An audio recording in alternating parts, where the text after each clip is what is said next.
अस्सलाम वालेकुम नाज़रीन, मैं हूं शिराज अहमद और आप देख रहे हैं मेरे यूट्यूब चैनल पाकिस्तानी ड्रामास पर इंडियन तबसरा। आज हम बात करेंगे ड्रामा कैसी तेरी खुदगर्जी पर। कैसी तेरी खुदगर्जी ड्रामा इतना कमाल का शो बन रहा है धीरे धीरे। जब ये आया था वैसे पहले से इसकी ही बहुत इसका प्रमोशन हो रहा था पहले ही से, मगर चूंकि इसमें बहुत बड़े स्टार्स भी हैं, मगर अब जो ये ड्रामा जिस जगह पर जिस मरहले में कदम रख चुका है वहाँ से साफ नज़र आ रहा है कि एक बहुत बड़ा हिट ड्रामा आने वाला है। बात करनी चाहिए इसमें सबसे पहले दानिश तैमूर की। तो दानिश तैमूर की एक्टिंग जो है ना वो नेक्स्ट लेवल की हो चुकी है इस ड्रामे में। हालांकि मैं समझता हूँ कि ना एज अ विलन देखना एक अजीब सी बात होगी, क्योंकि इसका एक स्वीट सा बंदे का फेस है, बड़ा प्यारा सा ये लगता है, क्यूट सा लगता है। और जितने भी हमने अभी तक इन्हें ड्रामों में देखा है वहाँ पर इन्होंने क्यूट सा किरदार अदा किया है, लेकिन इस ड्रामे में चूँकि ये विलन आए हैं और पहले तो मेरा दिल बिल्कुल इन्हें विलन एक्सेप्ट ही नहीं कर रहा था पहले, दूसरे, तीसरे, चौथे एपिसोड। मगर अब जिस तरह से ये इन्होंने चेंजिंग की है और जिस तरह से अब ये जो रिसेंट एपिसोड आया है, कमाल की एक्टिंग थी। लुक एट दैट एक्सप्रेशन, आप ज़रा इनके एक्सप्रेशन देखिए। ये भी लड़का हीरोइन से मिला है जो कि पहले मर चुकी थी, और जिस तरह से इसने उसके सामने जो ये एक्सप्रेशंस हैं, चाहे वो ऑटो वाले सीन में हो, चाहे वो हॉस्टल का दरवाज़ा तोड़ के जब अंदर घुसा है वो एक्सप्रेशन हो, कमाल की एक्टिंग की इस लड़के ने। और कहानी का बहुत अजीब हिसाब चल रहा है कि अभी हीरो पे गुस्सा आ रहा था, अब उसकी गुंडागर्दी पे उतना गुस्सा नहीं आ रहा। हालांकि वो गलत तो अभी भी कर रहा है, मगर फिर भी कहीं ना कहीं यार ऐसा लग रहा है कि यार इसे बंदा इस लड़की की मौत की खबर सुन के ऑलमोस्ट मर गया था, इसने जहर भी खा लिया था और वो सारे इसे गोली भी लग गई थी। लेकिन अब चूंकि ये जिंदा होके आई तो इसका जो गुस्सा है वो कहीं ना कहीं दिल उसे कह रहा है कि इसका गुस्सा बजा है, यानी सही है। और जिस तरह से अब ये पेश आ रहा है एक हद तक ये सही लग रहा है। क्यों ऐसा हो रहा है मैं बताऊं। देखिए पहले गुस्सा क्यों आ रहा था मैं, क्योंकि पहले इसने कोई कुर्बानी नहीं दी थी मोहब्बत के लिए और ये सिर्फ उसे हासिल करना चाहता अपनी ताकत के दम पे। और उस वक्त जो बेचारे माँ बाप थे और जो लड़की थी इस पर बड़ा तरस आ रहा था, तरस इस पर अभी भी आ रहा है। मतलब अजीब, मैं यही कहानी बता रहा हूँ कि जिस वक्त ये गुंडागर्दी दिखा रहा है तो इसकी गुंडागर्दी इस टाइम सही लग रही है, क्योंकि इसने गोलियां भी खा ली और इसे जहर भी खाया और ये हॉस्पिटल भी होके आया इस लड़की की झूठी खबर की वजह से कि ये मर गई है। अब चूंकि ये वापस आ गई है और जिस तरह से इसने रिएक्ट किया वो रिएक्ट सही लग रहा है हमें। लेकिन जब बाप, बेटी और बहन, ये माँ और ये सब फैमिली मिली है और जब जिस तरह से इन्होंने लास्ट सीन में एक्टिंग की है वो देखकर भी ऐसा लग रहा है कि ये भी सही कह रहे हैं। तो इस ड्रामे में आपको ऐसा नहीं समझ में आ रहा कि आपको किसकी तरफ होना है सही में। ऐसा क्यों हो रहा है, क्योंकि जब तक हीरो विलन के तौर पे खड़ा था तब तक तो हमें बुरा ही लग रहा था ये, क्योंकि सिर्फ ताकत के बेस पे हथियाना चाह रहा था मोहब्बत को।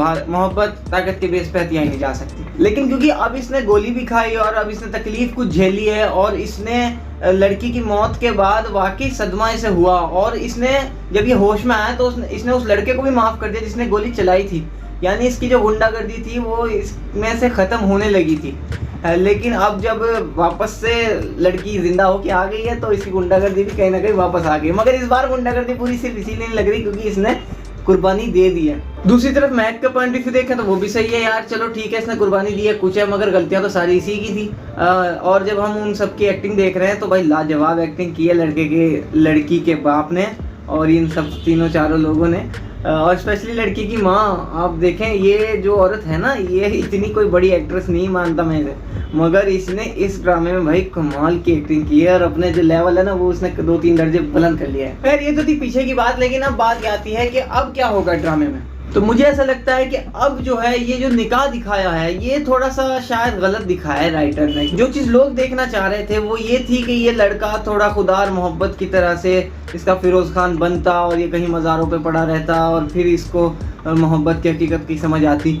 लेकिन यहाँ पर जैसे निकाह हुआ है तो कहानी बिल्कुल मुड़ गई है। ऐसा नहीं है कि इसको अभी गलती का एहसास नहीं होगा, होंगी सारी चीज़ें, मगर ये कुछ ऐसा उल्टा होगा कि जब लड़की इससे नफरत करेगी शादी के बाद और इसकी अपने घर वालों से भी लड़ाई होगी। इतनी लड़ाई होगी कि हो सकता है कि इसके बाप जो हैं वो इसे बेदखल कर दें, जो कि धमकी उसने पहले एपिसोड्स में भी दी थी।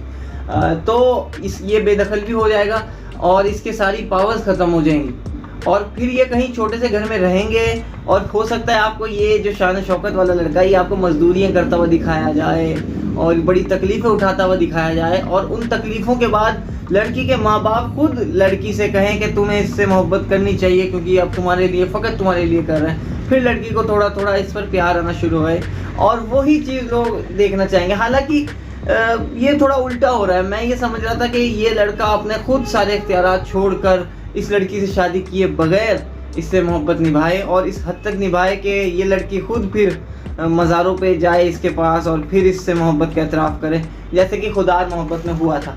लेकिन क्या है कि पाकिस्तानी ड्रामा इंडस्ट्री की ये ख़ास बात है कि जो चीज़ ये एक दफ़ा दिखा देते हैं वो ये दूसरी दफ़ा नहीं दिखाते। जैसे कि मेरे हमसफ़र ड्रामे में अगर ये लोग चाहते तो इस ड्रामे का एंड हमसफ़र वाला कर सकते थे, लेकिन इन्होंने हमसफ़र की तरह से इसका एंड नहीं किया। वशर का गुस्सा हमजा का गुस्सा से मैच नहीं किया, इन्होंने हमजा को अशर नहीं बनाया।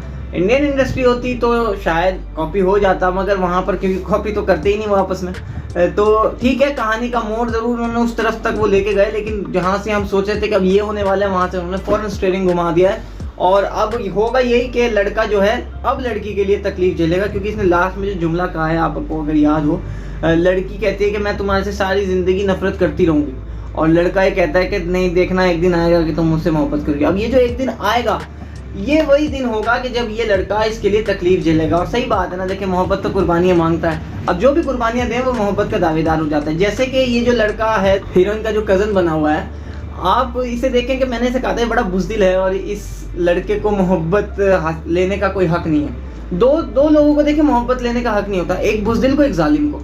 तो यहाँ पर दोनों दिखाए गए हैं, जो कज़न है वो बुज़दिल था और जो ये लवर है यानी मेन हीरो है ये जालिम है। तो इन दोनों को ही अभी ये दोनों ही मोहब्बत के लिए क्वालिफाई नहीं थे, लेकिन वो जो बुज़दिल लौंडा था उसने गोली मार के ये साबित कर दिया कि मैं बुज़दिल नहीं हूँ, ठीक हो गया, वो क्वालिफाई हो गया है मोहब्बत के लिए। और दूसरी तरफ जो ये हीरो है इसने गोली खाकर और माफ़ करके, मतलब गोली खाई और पहले ये जहर खाए बैठा हुआ था, फिर ये गोली खाई इसने और फिर इसने माफ़ कर दिया, तो ये अब मोहब्बत के लिए ये भी क्वालिफाई हो गया। तो दोनों ये प्लेयर्स जो है हमारे ये मोहब्बत के ग्राउंड में अंदर आ चुके हैं। अब कौन इनमें से बाजी मारेगा जो ज़्यादा कुर्बानी देगा, क्योंकि आप याद रखें कि ये जो साइड कैरेक्टर आपको लग रहा है लड़की का कज़न, ये एक बड़ा उम्मीदवार साबित होगा। अभी आगे इसकी भी कहानी चलनी है, ये कोई साइड में नहीं बैठ जाएगा, ये इसका एक अहम रोल होना है।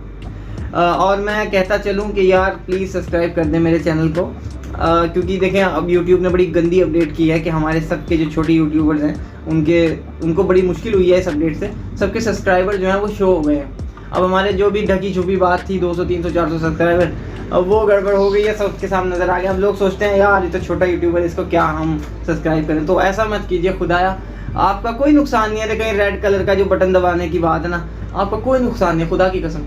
अगर आप लोग इसको प्रेस कर देंगे ना, तो मेरा एक प्लान है, मेरा एक ख्वाब है कि मैं हिंदुस्तान के अंदर पाकिस्तानी ड्रामा रिव्यू पे एक सबसे बड़ा चैनल बनाऊं। और मेरा इसमें मोटो पैसा नहीं है, इस ख्वाब के अंदर सिर्फ वो नाम है, वो मोहब्बत है, उर्दू इंडस्ट्री से कहिए, पाकिस्तानी ड्रामा इंडस्ट्री से कहिए, जो भी आप इसे कह सकते हैं, क्योंकि मैंने कोई 100 से 150 ड्रामे के करीब मैंने देखा हुआ है, और वो भी वीडियो बनाने से पहले, बहुत पहले की बात है। तो मेरी जो मोहब्बत है वो बहुत ज़्यादा है इन शोज़ से, और मैं इसीलिए चाहता हूँ कि मैं एक बहुत बड़ा चैनल यहाँ पर इंडिया के अंदर पाकिस्तानी ड्रामा रिव्यू पर बनाऊँ। तो उम्मीद करता हूँ कि आप मेरी इस दरख्वास्त को समझेंगे। खुदारा चैनल को सब्सक्राइब ज़रूर करें, बेल आइकन को आप भी दबाएं, और आपका इसमें कोई नुकसान नहीं है। तो उम्मीद करते हैं आपको वीडियो पसंद आई होगी। मिलते हैं नेक्स्ट वीडियो में। अल्लाह हाफिज़।